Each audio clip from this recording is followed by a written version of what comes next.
Hey, it's me मुस्की। तो चल पड़ो मेरे साथ मेरी दुनिया में, जिसके लिए आपको 3 बजे उठना पड़ेगा। और सफर की शुरुआत होती है अपनी डेस्टिनेशन से। यहाँ पे मुझे करना है लेट दिल्ली टू धनौल्टी। उत्तराखंड के टिहरी डिस्ट्रिक्ट में बसा ये छोटा सा हिल स्टेशन मसूरी से बस 25 किलोमीटर दूर है। ब्रेकफास्ट करते ही हम निकल पड़े अपनी कैंप साइट की ओर, जहाँ पे हम 2 रात और 3 दिन रुकेंगे। जितना सुंदर ये सफर रहा, उससे कई गुना ज्यादा हमारा कैंप साइट कैंप ओरोएल है, जो नेचर्स लवर के लिए परफेक्ट है। यहाँ स्विस टेंट्स, बॉनफायर, ट्रैकिंग और जिपलाइन जैसी एक्टिविटीज मिलती हैं। यहाँ पहुँचने के बाद सबसे पहले इंस्ट्रक्टर्स ने टीचर्स एंड स्टूडेंट्स को अपना अपना टेंट अलाउट किया। डाइनिंग एरिया में लंच करने के बाद सारे स्टूडेंट्स ग्राउंड में आए, जहाँ पर छोटा सा एनर्जाइजर और गेम हुआ।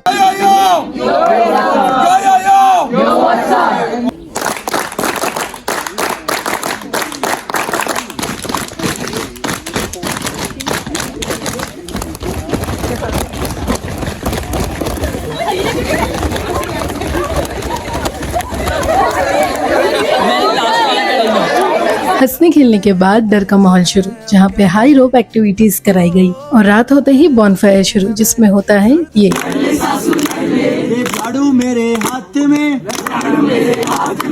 चूड़ी बंगलोरी बंगलोरी तेरे हाथ में। हमारे बाबा मोटर गाड़ी चलावे, हमारे बाबा मोटर गाड़ी चलावे। औरों की गाड़ी में पैसेंजर बैठते हैं, औरों की गाड़ी में पैसेंजर बैठते हैं। हमारे बाबा कुत्ता बिलिया बैठावे, कुत्ता गोल मटोल, वो था गोल मटोल। के दांत देखे, मोटे टेढ़े मेढ़े, मोटे टेढ़े मेढ़े। चुड़ के कान देखे, मोटे लंबे लंबे। चुड़ के पैर देखे। और बच्चे करते हैं कुछ इस तरह पार्टिसिपेट। अभी ना जाऊं छोड़कर के दिल भी भरा नहीं। अभी अभी तो आए हो, अभी अभी तो,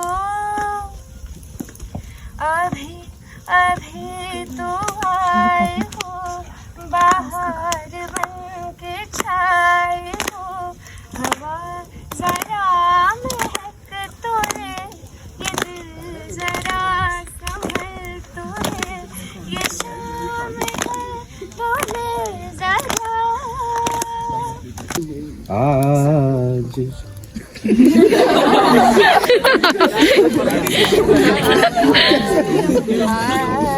आज जाने की जिद ना करो, आज जाने की जिद ना करो। ये बच्चे जितने अच्छे थे उससे कई ज्यादा टैलेंटेड। इन लोगों के साथ तो समय का पता ही नहीं चलता था। पर मैं वेट करती हूँ इस सुबह की, जहाँ ठंडक है, माउंटेन्स है और एक नया दिन है। तो शायद कह सकते हैं कि एक वजह ये भी है कि क्यों मुझे मेरा काम इतना पसंद है। बेस्ट व्यू, बेस्ट फूड और सबसे इम्पोर्टेंट बात, यहाँ का स्टाफ भी बहुत अच्छा है, हेल्पफुल है और अंडरस्टैंडिंग है।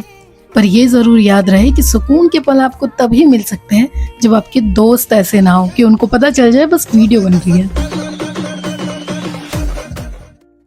सुबह सुबह इतनी ठंड में 6 बजे उठना तो बहुत मुश्किल होता है, और सोचो सुबह की मॉर्निंग एक्सरसाइज हो जाए तो बात ही क्या। एक्सरसाइज के साथ साथ आज की ब्रीफिंग दी गई। उसके बाद स्टूडेंट्स फ्रेश होने अपने रूम में चले गए, और जो नहीं गया वो थे ही। माउंटेन्स में जाओ और डॉग्स न मिले, ऐसा हो ही नहीं सकता। 7:30 सबको रेडी होकर ब्रेकफास्ट एरिया में आना था, जहाँ से हमारी आगे की जर्नी स्टार्ट होती है। बच्चों ने, टीचर्स ने और इंस्ट्रक्टर्स ने अच्छे से ब्रेकफास्ट किया, क्योंकि हम सबको पता था कि आज की डेस्टिनेशन थोड़ी दूर है।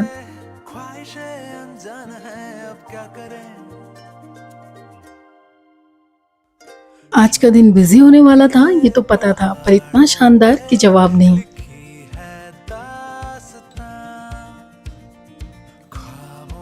हंसते गाते एंजॉय करते हुए हम अपनी डेस्टिनेशन की ओर बढ़ते जा रहे थे, जो थी टिहरी डैम। ये भारत के सबसे ऊंचे और दुनिया के सबसे बड़े डैम्स में से एक है। हम जल्द ही कानाताल पहुंच गए थे, जहां से टिहरी डैम ज्यादा दूर नहीं। अरे पर डैम में तो कुछ काम चल रहा था, तो इसीलिए हमें अपना रुख टिहरी लेक के ऊपर करना पड़ा। यहाँ पे ग्रुप फोटोज के साथ थोड़ा रेस्ट भी किया।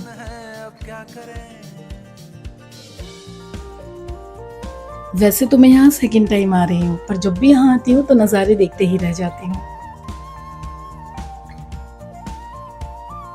यहाँ से आगे चलते ही थोड़ी दूर से ही सही पर टेहरी डैम भी दिखाई दिया, पर मे बी नेक्स्ट टाइम मैं इसे ज्यादा पास से देख सकूं।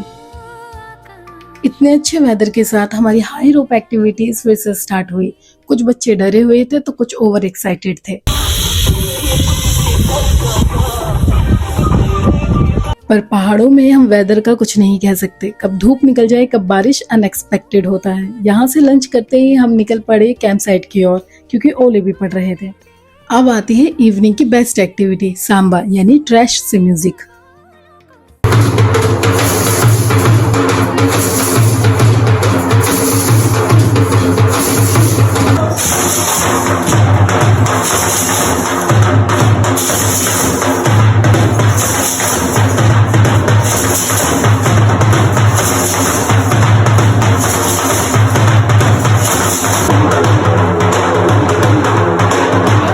इतनी एंजॉयमेंट के बाद एक छोटा सा सरप्राइज तो बनता था, पहाड़ों की मैगी। इतनी एंजॉयमेंट के बाद जब सब रेस्ट कर रहे थे, हम इंस्ट्रक्टर्स लेखा जोखी में लगे थे। सारे सामान को चेक और पैक करने के बाद हम भी चले गए रेस्ट करने। कैंप के लास्ट नाइट में आता है बच्चों का फेवरेट डीजे नाइट।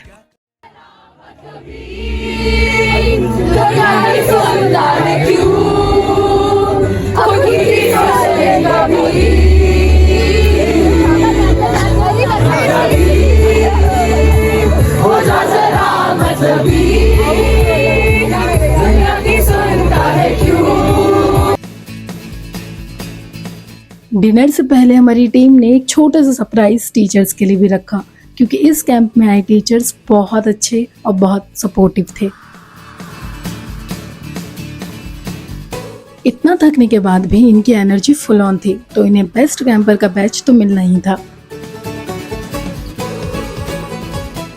और मेरे लिए मेरे बैच थे ये दोनों, देव सर और मोनी सर, सपोर्टिव, केयरिंग और फनी। पर इन लोगों ने जितना हंसाया उतना डराया भी और तंग भी बहुत किया। पर इन लोगों के साथ हंसी टिटोली में थकान को तो नामो निशान भी नहीं रहता।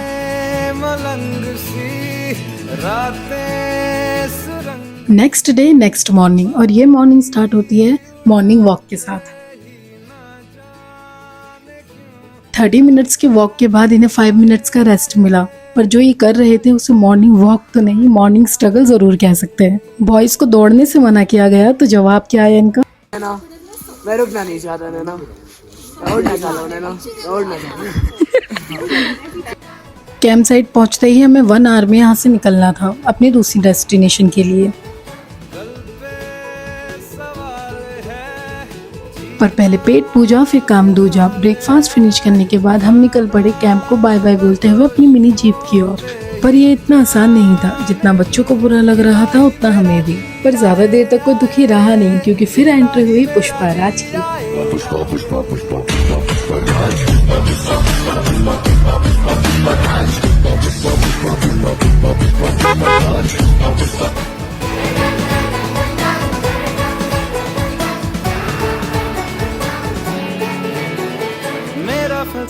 हंसी मजाक करते करते हमारी बस भी आ गई और निकल पड़े हम दूसरी डेस्टिनेशन की ओर।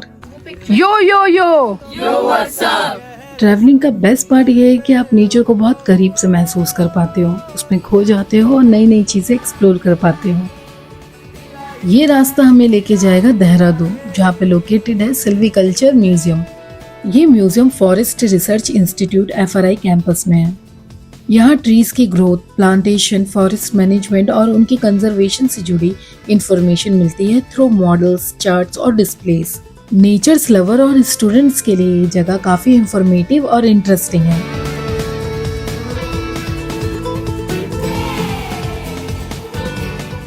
म्यूजियम का इंडोर जितना अमेजिंग है उतना आउटडोर भी है, शांत और सरल। जितना टाइम था उसमें तो हमने ये म्यूजियम कवर कर लिया, पर हमें जल्दी से जल्दी दिल्ली भी पहुंचना था। दिल्ली रवाना होने के लिए हमने बच्चों को जल्दी जल्दी इकट्ठा किया जो इधर उधर फैल गए थे। सारे स्टूडेंट्स वापस अपने अपने बस में गए जहाँ पे उनका लंच होना था। पर ऐसा लग रहा था कि काश हम यहाँ से जाए ना, लेकिन कहीं ना कहीं मुझे पता है कि मैं यहाँ फिर आऊंगी। जैसे जैसे हम दिल्ली के करीब जा रहे थे, शाम होती जा रही थी और इवनिंग स्नैक्स का टाइम हो गया था। बीच में रुके, इवनिंग स्नैक्स किया और रात होते होते हम पहुंच गए थे अपने डिपार्चर टाइम पर ही दिल्ली। ये बात तो सच है कि आप कहीं भी घूम लो पर सुकून तो अपने घर आता है। बच्चों को उनके स्कूल छोड़ने के बाद जहाँ से उनके पेरेंट्स ने उन्हें पिक कर लिया, हम निकल पड़े अपने अपने घर। नेक्स्ट ईयर फिर मिलेंगे बोलकर थोड़े इमोशनल तो हुए, पर खुशी ये भी थी कि सब सेफली अपने घर पहुंच गए। जब तक मैं अपने घर पहुंचूं, आप भी इस वीडियो को लाइक करें, सब्सक्राइब करें और मिलते हैं नेक्स्ट वीडियो में।